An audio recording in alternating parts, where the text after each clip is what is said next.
Happy New Year! To health, happiness, and wealth. From the Boomer and the Zoomer. Yes. Happy New Year's. Cheers. Yes. And by the way, this is Diet Coke because my friend here will be 21 in April. So we, of course, have to honor that. But all is well. Salute. Well, we wanted to start this podcast regarding goals and resolutions because that, of course, it's a new year. And I'm a firm believer, which I know scientifically, it's proven that writing things down helps your subconscious and your conscious mind to really focus on that.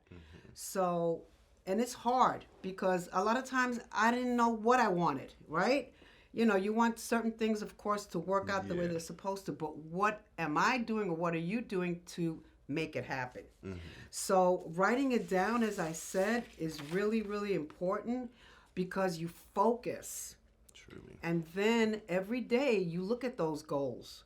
How am I walking toward what I want to happen, right? That's really important to be clear about what you want. I think that's another big factor. And repeating it, reviewing it, making sure that this is what you want. And nothing's written in stone. You know, you could start off the year and say, well, I want to do this, I want to do that. And then you know what? You change up. You say, no, I'd rather not do this, I'd rather do that.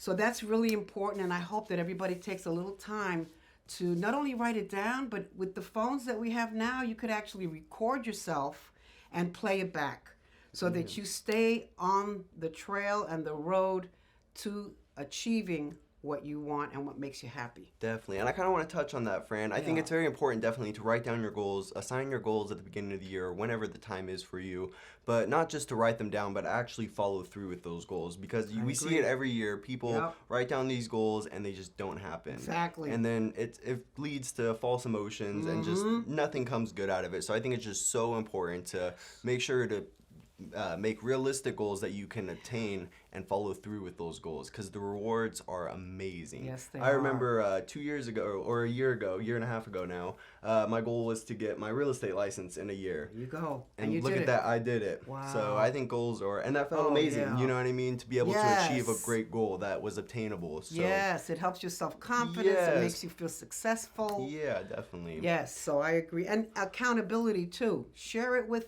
a relative, a friend, whatever, to make sure that you stay on course. Yes. So definitely, like for example, in our household, we have once a month we meet and we just discuss sort of our goals, what we want to do, you know what I mean, for the month, and then we try to follow through with them. Now they don't always come true, but it helps us keep each other, you know what I mean, held accountable. Wonderful. Yeah. Wow. Cool. So we also wanted to touch a little bit on the housing market from last year. So. Great news if you bought your home in January because in Victorville the average home price is $399,000 in January. Now in November the average price in Victorville is $427,000. So what that means is in that year span you gained almost $30,000 in pure equity.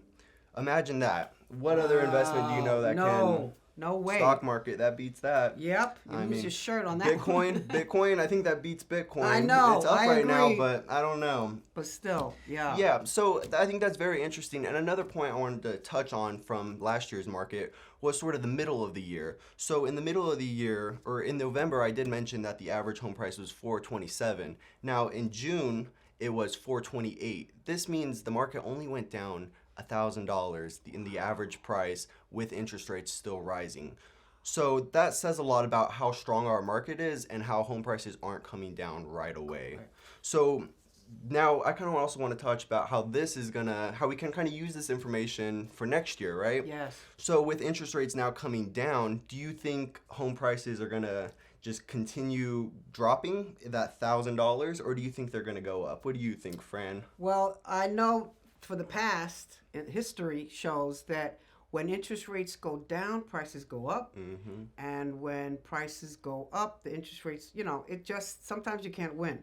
But if you ever check out, if you're renting still, if you ever figure out how much money you have spent on renting without owning your own property, it's a mind blower, especially with rents that are the way they are now. I mean, your average house for rent is about $2,000. So that's what, 24,000 a year?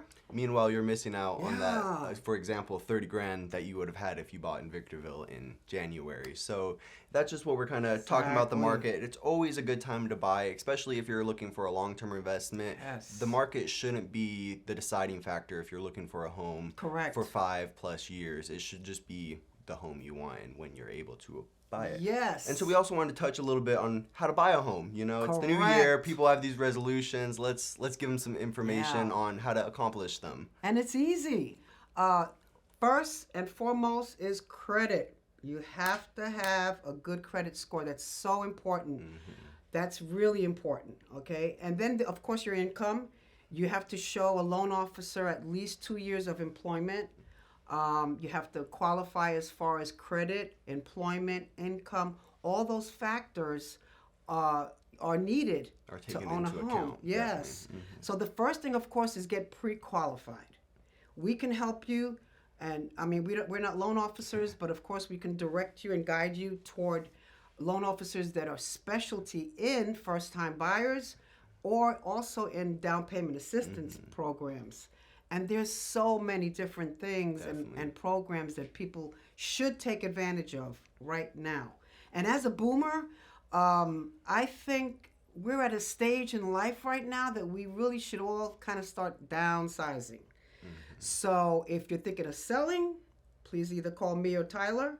Definitely. And he's so young and doing everything that he's doing shows that young people are out there looking as well to own a home, because the sooner you buy, the better. I didn't buy my house till I was like 50 years old, but I did it, right? And if I can do it and Tyler can do it, so can you. Definitely. So some of the things that are important, like I said, is of course your credit, showing proof of income, your W-2s, your tax forms, and all that is really important. But it's not brain surgery. People buy homes every day. And even though it may be high right now, they do drop a little when interest rates go down. Your payment goes down, of course. So, and of course, all the tax advantages that you have being a homeowner. So please consider that. Make that one of your goals. That's really Definitely. important to own a home. Definitely.